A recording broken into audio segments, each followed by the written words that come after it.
Hello to all और आप सभी का स्वागत है फैबुलस एडू एसएससी के यूट्यूब चैनल पे। दोस्तों, एक tour of duty recruitment model आया है। मैं आपको ये समझाना चाहता हूँ क्योंकि इसका बज़ है ना युवाओं में। खासकर हम जानते हैं कि नौकरी की इच्छा है, तो टूर ऑफ ड्यूटी नाम की एक चीज़ आई है। ये क्या है मैं ये समझाता हूँ।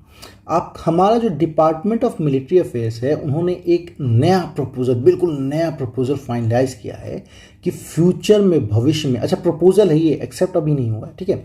भविष्य में रिक्रूटमेंट होगी आर्म फोर्सेस की, ठीक है। तो आर्म फोर्सेस की रिक्रूटमेंट होगी, उसको बोला है टूर ऑफ ड्यूटी, है ना, टूर ऑफ ड्यूटी। अब इसमें क्या है दोस्तों, आर्मी को पहली बार चांस दिया गया है इस कॉन्सेप्ट को काम करने का। उसे क्या कॉन्सेप्ट का नाम दिया है, टूर ऑफ ड्यूटी मॉडल। इसमें होगा क्या, इसमें कुछ जवानों को, सोल्जर्स को 3 सालों के लिए रिक्रूट किया जाएगा, बस 3 सालों के लिए, है ना। Civilians can join the army for 3 years. जो भी आम आदमी है उनको ज्वाइन कर सकते हैं। अब क्या ये देखो, टूर ऑफ ड्यूटी कॉन्सेप्ट पहली बार 2020 में सोचा गया था, उसमें आया था, तो अभी उस पर प्रपोजल आया। अब टूर ऑफ ड्यूटी मॉडल है क्या दोस्तों, ये समझो, ये किस तरह का मॉडल क्या है। देखिए, कुछ देशों में होता है कि आपका मिलिट्री में वर्क करना कंपलसरी है, बट इंडिया में ये जो मॉडल ऑफ रिक्रूटमेंट है, वो यंग इंडिविजुअल, आपके जो जवान हैं, उनको वॉलंटरी, अपनी इच्छा से, स्व इच्छा से सर्व करने को देगा टेम्प्रेरी बेसिस पे 3 सालों के लिए, है ना, परमानेंट नहीं, 3 सालों के लिए वो आपका आर्मी में सर्व करेंगे। पूरा वॉलंटरी एंगेजमेंट है। वॉलंटरी मतलब आपके इच्छा से ही होगा, जबरदस्ती सबको नहीं करना है, ठीक है। ठीक। अब इसमें क्या है कि ये किसके लिए हुआ है, ये उन लोगों के लिए, उन युवाओं के लिए हो गया जो कि डिफेंस सर्विसेज अपने पूरा परमानेंट वोकेशन में ना चाहते, मतलब ज़िंदगी भर उसमें नहीं करना चाहते, लेकिन फिर भी वो जो एक थ्रिल है और जो एडवेंचर है मिलिट्री का, उसको एक्सपीरियंस करना चाहते हैं, उनके लिए, है ना। अब क्या है ये, देखो, ये पूरा का पूरा एक पहली बार अलग शिफ्ट है। शिफ्ट क्या, पहले क्या होता था, एक कॉन्सेप्ट है परमानेंट सर्विस का, है ना। ये आर्म फोर्सेस में उस सर्विस से शिफ्ट होके यहाँ पे आए, इंटर्नशिप या टेम्पोररी एक्सपीरियंस पे आए 3 साल के लिए, 3 साल के लिए काम करना है। पहले आपका परमानेंट हुआ करता था, लेकिन अभी ये 3 साल के हैं। हालांकि 2020 में जो प्रपोजल आया था, उसने कहा था ये कि आपका टूर ऑफ ड्यूटी जो है उसमें ऑफिसर्स को भी इंक्लूड किएंगे, पर अभी जो आपका ये फाइनलाइज हुआ है, उसमें ये जवानों तक की है, सोल्जर्स तक की बात की गई है, क्योंकि ऑफिसर्स के लिए वैसे ही शॉर्ट सर्विस कमीशन है, तो उनको इंक्लूड अभी नहीं किया है। तो अभी आप रिक्रूट होना चाहते हैं तो जवान के, लेकिन फिर भी क्या फ़ायदे होंगे, क्या नुकसान होंगे, ये मैं सब आपको दिखाता हूँ इसमें।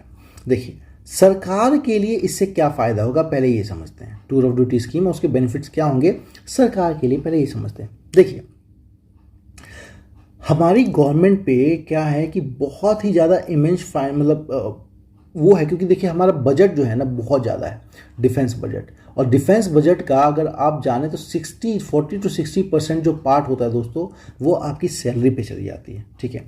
तो हमें क्या है कि गवर्नमेंट को ये काम करके बहुत ही ज़्यादा पे और ग्रेचुटी जो पे आउट, मतलब जो सैलरी देती है, उस पर काफ़ी कमी आएगी। तो इससे काफ़ी ज़्यादा फाइनेंशियल बेनिफिट होगा आपका गवर्नमेंट को। क्यों, क्योंकि देखिए, जैसे कहा गया है कि जो एक आपके ऑफिसर को 3 साल के सर्विस पे जो आप लेके आएंगे और करेंगे, वो जो खर्चा होगा वो शॉर्ट सर्विस कमीशन पे जो ऑफिसर आते हैं उनसे, उनका मतलब बहुत ही छोटा पार्ट होगा, ठीक है। हाँ, जैसे कि अगर कोई एक ऑफिसर, देखो मैं कंपैरिजन ऑफिसर से कह रहा हूँ क्योंकि उसी का डाटा मौजूद है, जवानों की बात उतनी नहीं की है।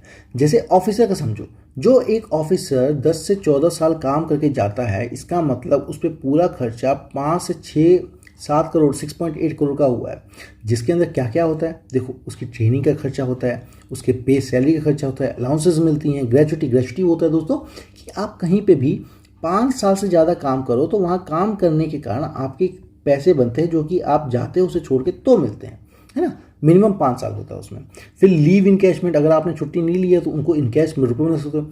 तो अब क्या है कि जो 5 से 6 करोड़ का, ये 8-7 करोड़ का खर्चा होता था, वो अगर 3 ईयर सर्विस हो कोई करेगा तो उसमें सिर्फ 80 से 85 लाख ही होगा, है ना। तो देखो कितने पैसे बच गए, 1/5 हो गया। साथ में क्या है कि एसएससी, जो शॉर्ट सर्विस कमीशन से जो ऑफिसर बनते हैं, उनके पास तो एक और ऑप्शन होता है कि वो सर्विस को परमानेंटली ज्वाइन कर ले, लेकिन अब इससे क्या है, खर्चा और बढ़ जाता, परमानेंटली ज्वाइन के लिए तो खर्चा और बढ़ गया। लेकिन यहाँ पे आपका उतना खर्चा नहीं है, क्योंकि 3 साल को लिया है, क्लियर है, ठीक है। जैसे क्या है कि आर्मी ने एक कैलकुलेट किया है कि अगर हम 3 सालों के लिए रिक्रूटमेंट करते हैं और कोई 17 सालों के लिए कोई जवान होता है, तो नॉर्मली क्या है 17 साल तो सर्व करता है।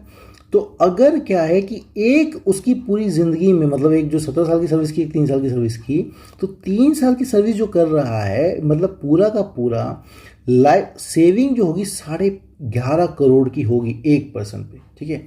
मतलब इस पे जो खर्चा आएगा और इस पे जो खर्चा आएगा, 17 साल जिसने सर्विस की हो और 3 साल जिसने सर्विस की हो, तो आपका करीब 11.5 करोड़ रुपए पैसे बच जाएंगे, तो काम हो जाएगा। अब देखते हैं सिटीजन्स को क्या बेनिफिट है ना, लोगों को और देश को क्या बेनिफिट है।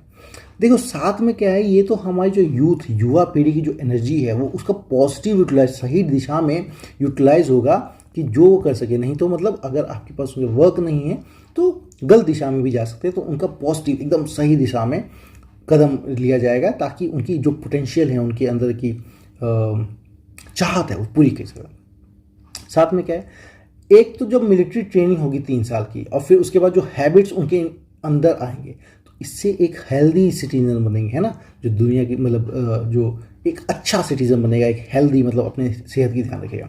फिर भी और साथ में क्या है, पूरे देश को फायदा होगा किससे, एक ट्रेन, डिसिप्लिन और confident, diligent, committed young man से। क्यों, ये लोग 3 साल जब काम करके आएंगे तो बिल्कुल ट्रेन होंगे, डिसिप्लिन में रहने होंगे, सीखे होंगे, कॉन्फिडेंट होंगे अपने आप पे। तो ये लोग फिर जब 3 साल काम करके वर्ल्ड मतलब आते हैं तो ये बहुत ही इंपॉर्टेंट होता है, मतलब बहुत ही बेनिफिशियल होंगे एज कम्पेयर टू वो जो मतलब इधर उधर घूम रहे हैं, एज कम्पेयर टू दैट, ठीक है। तो इनिशियल सर्वे जो किया गया है उसमें भी देखा गया है, मतलब शुरुआती सर्वे में, कि जो कॉर्पोरेट सेक्टर है, जो प्राइवेट जॉब है, वो भी प्रिफर करेंगे इसी तरह के जवानों को रेदर देन कि फ्रेश ग्रेजुएट्स को सिलेक्ट करें। अब नीड फॉर, ज़रूरत किस किस की है, ठीक है। नीड इसकी ज़रूरत क्यों पड़ी है ना, इसकी ज़रूरत इसलिए पड़ी है क्योंकि आर्मी का, मैंने कहा था दोस्तों, पे और पेंशन बिल जो है उसके बजट अलोकेशन, जो भी उसके पैसे अलोकेट होते हैं आर्मी के लिए, 60% तो आपका पे और पेंशन में ही चला जाता है, ठीक है। साथ में आपका स्टैंडिंग कमेटी ऑफ डिफेंस 2019 की एक रिपोर्ट थी, उसमें ये कहा गया था कि ऑफिसर कैडर में जो इंडियन आर्मी के है 14% एफिशिएंसी है, मतलब जहाँ पे 100 जवानों की ज़रूरत है वहाँ पे सिर्फ 86 ही ऑफिसर्स हैं, जवान ऑफिसर्स हैं, मतलब जो 100 जवान तो प्रति 100 पे ख़त्म है ना, कमी है, तो आपको पूर्ति करनी पड़ेगी।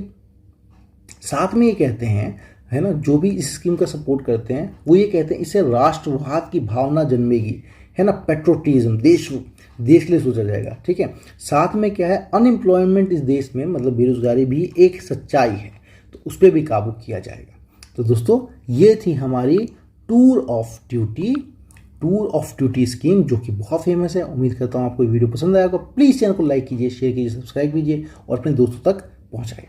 All the best, bye bye and take care.